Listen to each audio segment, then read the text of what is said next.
Shall we begin?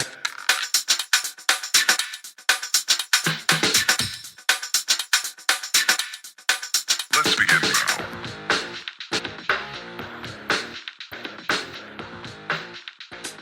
All right, everybody, welcome back to a brand new episode of the Frankly Francisco podcast. I am your host, Francisco. I hope everyone had a safe and enjoyous new year.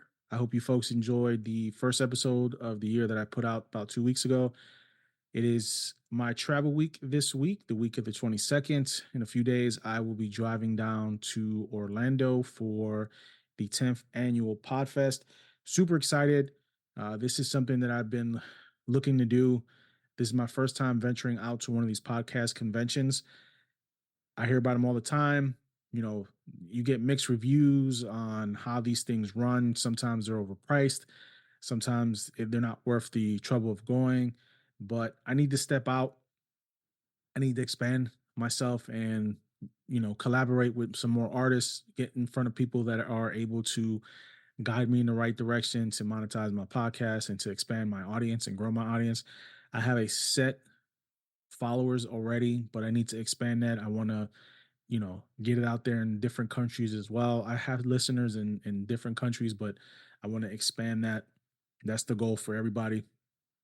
We all know there's a million podcasts out there, but we have to find ways to stand apart from everyone else. And sometimes that can be difficult, no matter how good your content is, because there's bad shows out there that get millions of views because it's gossip or their content sticks to one specific niche, and that niche right now is hot. And those guys are making or girls are making, tons of downloads and tons of views and making their money. Good for them. But I follow a different path with my stuff, and I'm looking to expand my audience in different ways that I haven't done before. And I think heading down there is going to be one of those things that's going to help with that. It's going to be it's going to be different. It's going to be different because it's going to put me in front of people I've normally wouldn't talk to or wouldn't see.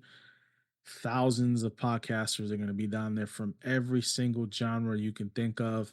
It's going to be a collaborative space.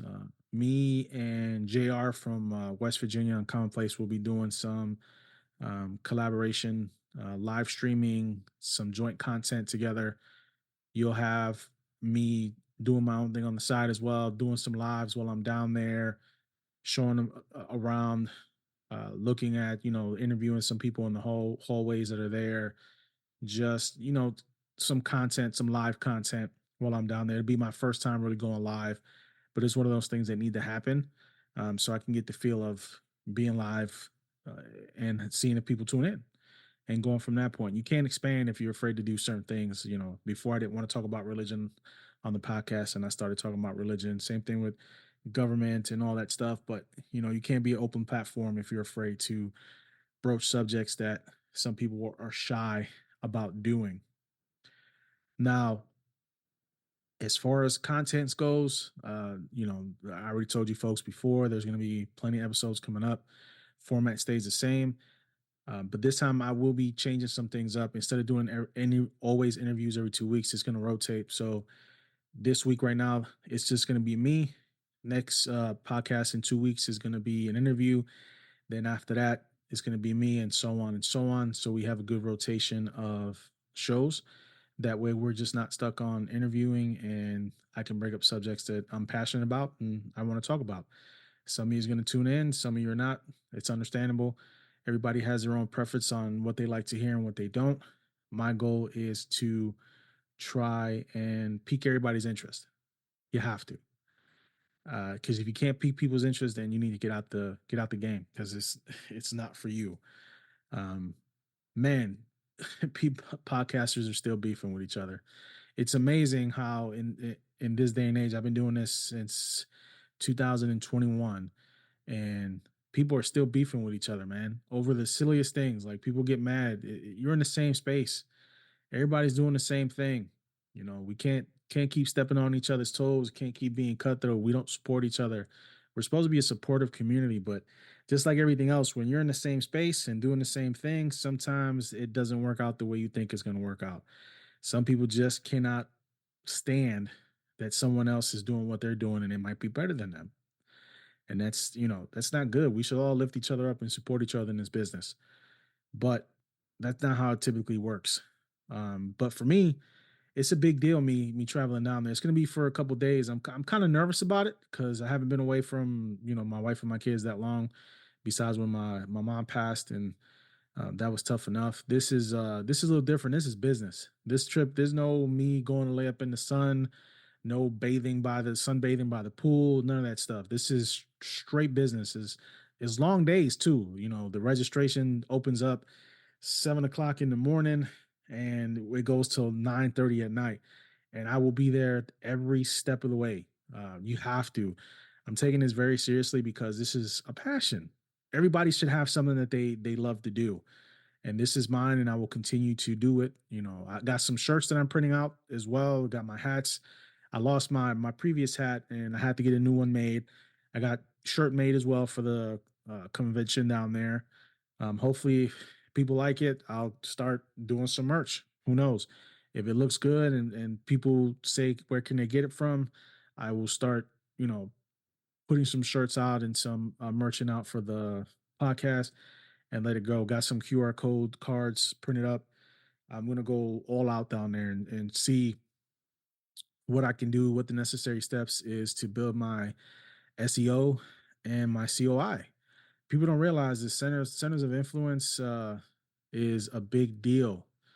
It's a big deal because you make connections with people that know people, and one of my COIs is JR because he knows people that knows people. So your COI is very important.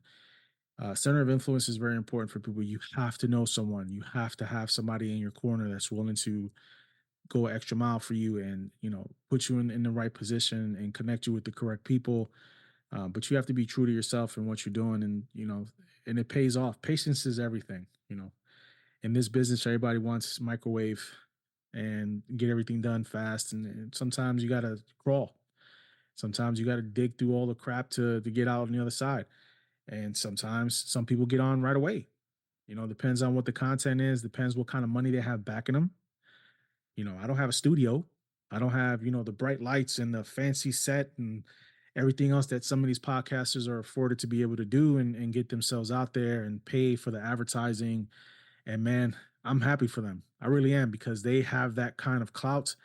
They have that kind of support system behind them, and they are being as successful as they can be. And that is a good thing. But there's guys like us who are not as fortunate and can't do those type of things, and we don't have that backing yet.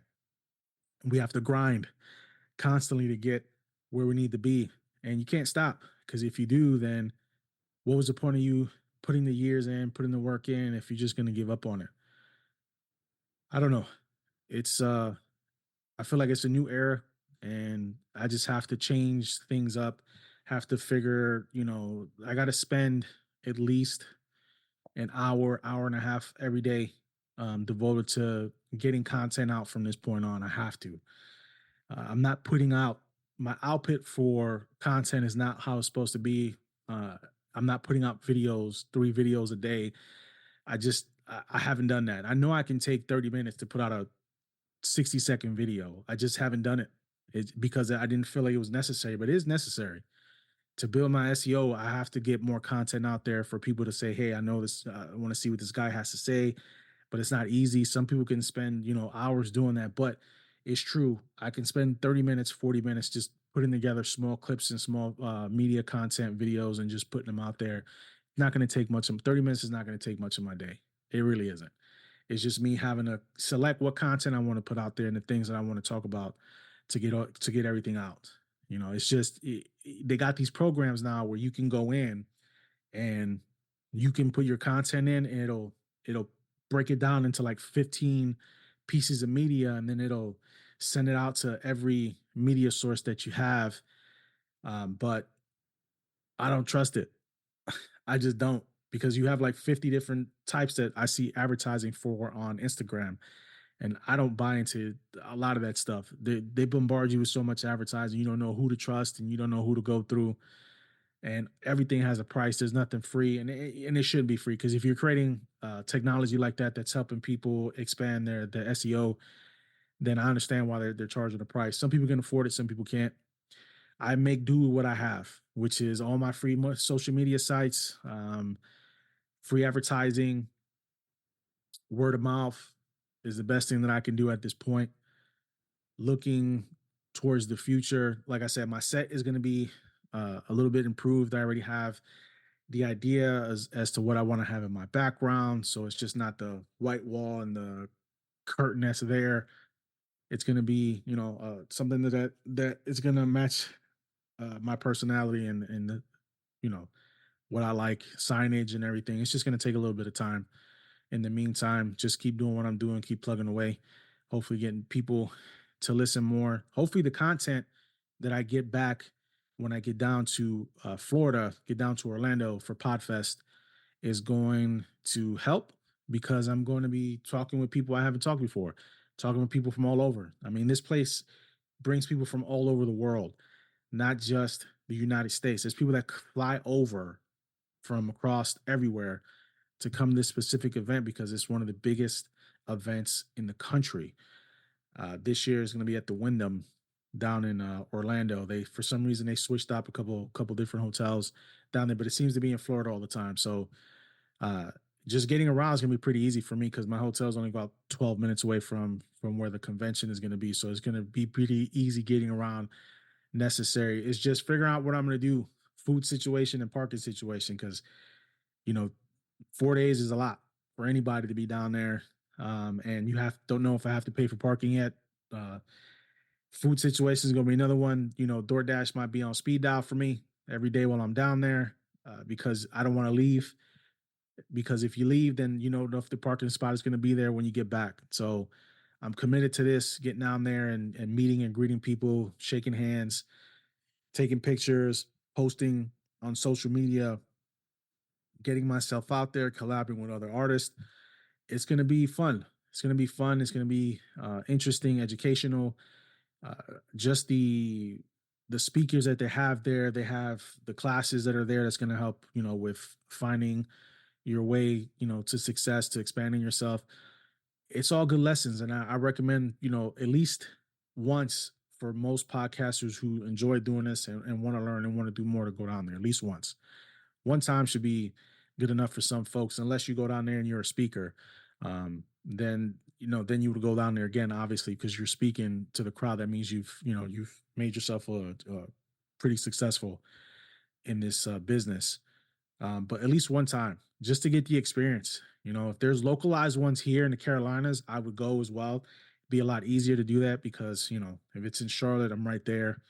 If it's in South Carolina, I'm right there. So, but I haven't really found any local podcast festivals here for some reason. Everything's in Florida or California, the East Coast. They have one in Brooklyn coming up too, Brooklyn, New York. So I don't know. It's just weird. It's a weird space. Everybody's going back to work now. So during the pandemic, podcasting went up through the roof because nobody can do anything. Everybody was at home. They kept themselves busy by cleaning, listening to podcasts. But now you have to be selective on your podcast because now most people listen to podcasts on their 30-minute, 40-minute ride, to home, to work, when they're working out, if they're going for a walk.